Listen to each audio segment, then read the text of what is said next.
Now let's talk a little bit about the flywheel. So integrating like exploratory, activation, monitoring into one.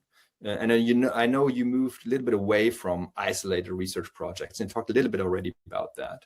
So can you talk a little bit about the value of having one single research ecosystem without kind of the friction that you usually have when you have different systems? So you see any value in this?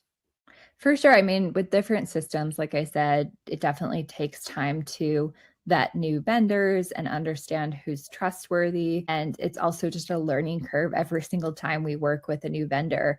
And then it definitely feels like the data is just kind of all over the place. So if you think about maybe say if we work with 3 or 4 vendors in a year, then sometimes what comes up is, okay, well, we did this study a while back. We don't remember who it was with. And then you kind of have to go back and figure out where that study is. And then you have to kind of almost relearn what you did in that particular instance. Whereas if everything is under quantilope, instead of isolated projects with various vendors, to your point, we now have this flywheel where there's exploratory research, activation, and tracking, and it all feeds into one platform. So that really helps reduce friction, and it dramatically increases our speed, which I think is so critical to our growth.